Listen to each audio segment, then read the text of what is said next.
Тэгэл багшийн тулааныг үзэл багшаагаа нэг сайхан тулаанч нэрэн болохсон гэсэн тийм нэг гэгийнхэн тийм хүсэл зорилго мөрөөдөл бол бага багт байдаг байсан. Сайн байцгаана уу? Fairtex Mongolia-гийн өнөөдрийн онцлог зочин бол MGL холбооны 70 кг-ийн авраг, Шандас MMA Тунгаа тимийн тамирчин, Jessica Хятадын хамгийн том болох холбооны анхны гэрээ байгуулсан тамирчин Намнан Баяр байна. Аврагын бүсийн авараа гэдэг юм. Алтан жаргал өнгөтэй. Бэйли.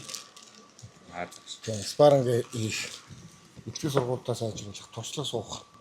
Олон юмны болгүй гэдэг. Бэйли гэж байна. 14 онцгой. Сайн байцгаана уу? Холбогдлооны тамирчин Намнан Баяр байна. Тэгээд одоо удахгүй болох тулааны нэг юм урамшуулад ингээд бэлэг өгж байгаа Батг бахта баярлалаа. Энийг юм дээр айгуу тийм над бэлгшээлтэй санагдаж байна. Одоо ингээд би сүүлийн 3 тулаандаа ингээд дараалын ялт байгуулад байгаа. Тулааны топ зарлагдаад явуулахад яг ахтайгаа нэг уулзч тараад ах нь яалтчгүй нэг тулааны өмнө нэг урамшуулж таарад би тэр болгон дээр заавал яалчаад байгаа. Энэ удаагийнхаа тулаанд ч бас тэгээд сайхан мэдээтэй уулзцаа ихтэй баярлалаа л гэчлээ да. Тэгээд өөрөө ерөнхийдөө товчхон танилцуулахад Булган аймгийн Хутаг өндөр сумд төрсөн.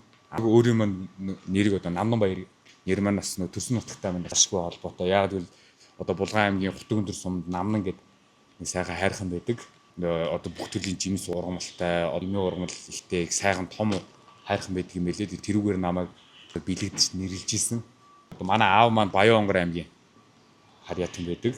Тэгээ би өөрөө өсөхдөө аавынхаа нутагт төссөн. Тэгээд Баян Онгор аймгаараа харьяалагдаж явдаг. Аав Булган аймгийн Хутаг өндөр сумд төрсөн болохоор бас төрсөн нутгаа давхар хүн ярьж явах нь зүг болов гэж бодоод бас давхар юм бас ярьж явдаг. Ээж нь Хутаг өндөр. Тэгээ ээж маань Хутаг өндөр, Булган аймгийн Хутаг өндөр.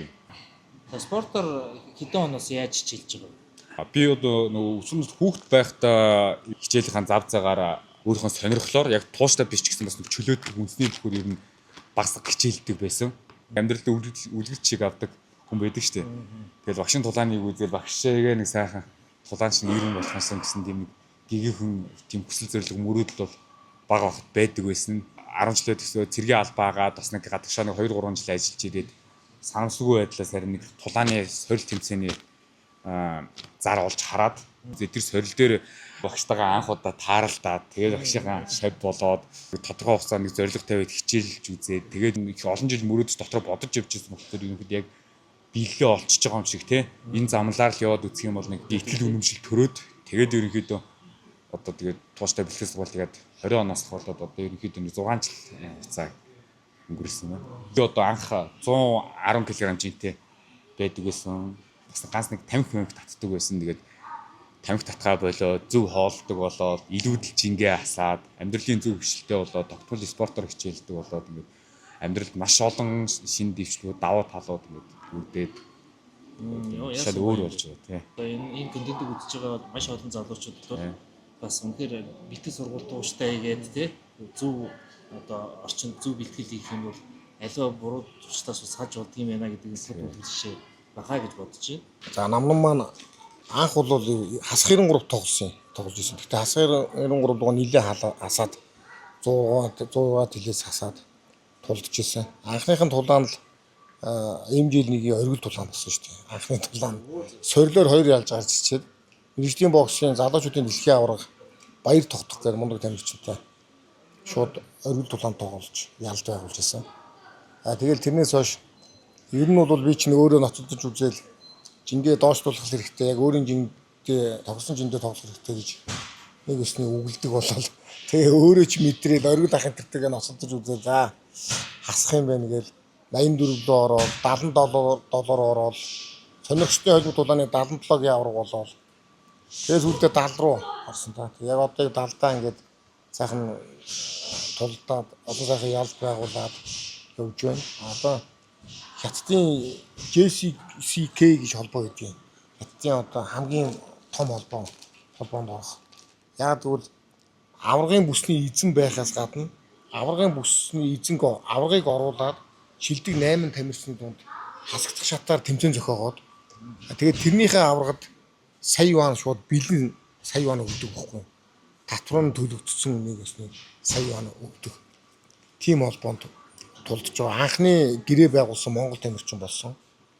хоёр дахь гэрээ байгуулсан нь манай одоо Сүхбат гэж шир байгаа. Одоо 3 сарын 14-нд Намрангийн тулааны 7 хоногийн наам тулдах байгаа. Мөн Алтан шигаа гээд залуу 3 дахь гэрээ байгуулсан тамирч нар одоо сонгогдож үлээ. Намран маань өнгөрсөн жилээс JCK холбооны хасагдах шатны дээр сая оны өрсөлдөөнд оролцоод Шинжээ уугарын 2 одоо казак тамирчныг ялаад шилдэг 8-д орсныхоо дараа тэрнийхээ өмнө бас нэг Шинжээ уугарын казак тамирчныг ялсан байна. Нийт 3 одоо казак тамирчтай хятад улсын казак тамирчтай тулдсан. Тэгээ одоо ингээ аврагын төлөө яг сая оныхоо жинхэнэ пенальтанд гараад ирсэн. 3 сарын 21-нд том тулаан хийх гэж байна. Өмнө 5 сард ялж байсан Амаа хаалыг гээд одоо хятадын казак тамирчинтай тулдах гэж байна. Тэгээ одоо шавнырын хувьд бол энэ жилийн хамгийн том тулаан Намрангийн тулаан болчиход байна. Намнабаяр дүүдээ одоо хятадын одоо энэ том одоо гүрний хамгийн том холбоо болох тэр олон хүн дундаас пенальт шалгараад шилтгэн байгаад одоо аврагын төлөө тулгаж байгаад үнэхээр бахархаж байгаа. Тэгээд бас баяр хүргэмээр байна. Мөн одоо Монгол улсын анхны гавьяа тамирчин Тунгаагийнхаа энэ заалтны амжилтын тухай бас асуумаар байна. Сонир сайхан ямар жил болж өнгөрвөө? Өнгөрсөн 25 он бол үнэхээр одоо шанс клуб шавнырын маань хувьд өндөр амжилттай жил байлаа. 25 оны 1 сарын 6-нд инх хөргөл маань одоо дээд жинтэй One Championship тулаан хийж ялт байгуулад цэвэр ялаад өрсөлдөгчөө тэмцээнийг одоо оныг эхлүүлж исэн. Тэрнээс хойш одоо оноо төгсөхдөө мөн 12 сарын 6-нд аврагын бүсний төлөө тулаан хийж дэлхийн авраг болоод нэг өснө оны сүүлийн тулаан хийж ингэж хаагдсан байна. Өнөөдөр 12 сарын 6 яг нөгөө тоо цифрийн нийлэмж нь 1206 гэж их Монгол улс байгуулагчны тоотой адилхан байна. Яг одоо өнгөрсөн цагаан сарын шинийг нэгнээс хойш могоо жилийн дотор гэх юм бол гадаадд тулдсан гадаадд одоо мэрэгжлийн холбоонд тулдж байгаа бүх шавнар маань одоо нэг ч ялагдalgүйгээр дандаа ялт байгуулсан тийм сайхан амжилттай байна. Дагил сүрэн маань Японд мөн дээд жиндээ 70 кг-д орж ялт байгуулад Монголдо Барзил тамирчныг жижигцүүгийн хар бүстэй Барзил тамирчныг хөвтөд нь боож цэвэр ялаад ялсан болвол одоо Шинэбаатар маань мөн МЖЛ-ийн авраг болоод 6 сард нь 10 сард нь Японы 1 номер Шүто гэж холбооны 1 номерын тамирчныг мөн цэвэр ялж 1-р раундд нь цэвэр ялаад сайхан амжилттай. Сүхбат маань 4 дараалж 4 тулаан хийж 4 лингийн ялаад мөн одоо 3 сарын 14-нд дараагийнхаа тулааныг хийх гээд ингээд. Мөн JCK гэж том холбооны үндсэн гэрээнд орцсон. Манай Цэндээ маань МЖЛ-ийн дотоодын тэмцээнд Баянгорт улсын тэмцээний оргил тулаанд ялт байгуулсан байгаа. Утганбаатар гэдэг шим маань Утганбаатар маань өнгөрсөн жил Галидиатор гэж Японы холбооны авраг болоод 12 сард нь 11 сарын сүүлээр МЖЛ-ийн холбооныхаа авраг болсон. Одоо бол одоо мөн Японд тулаантай Road to UFC-ийн одоо албан ёсны шийдвэрийг хүлээгээ байж байна. Баг Road to UFC-д орчуулуу гэсэн тохиолдлуудыг хийж байна. Бас сайхан амжилттай жил байлаа. Энэ бүгдтэй хамтарч шансыг байнга дэмжиж шавнырын маань урамшуулж байсан. Фиртекс Монгол Батгүйдээ баярлалаа. Энийг мантгүй. Би одоо сая сонсож байгаа л өөрөө мэдчихсэн ч гэсэн таны хэлэл явсан чинь нэрээ гэдээ бас улам ингээд бас огсож байна.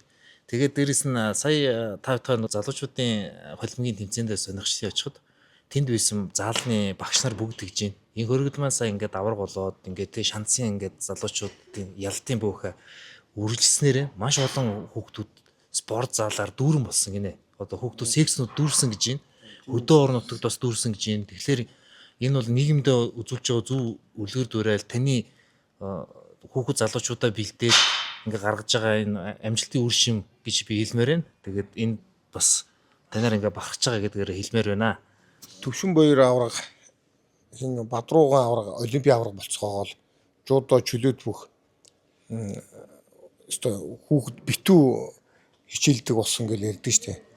Үнэхээр л бужигнжсэн. Тэрнээс хойш одоо хүртэл одоо тэр холбоод бол маш сайхан явцгааж байна.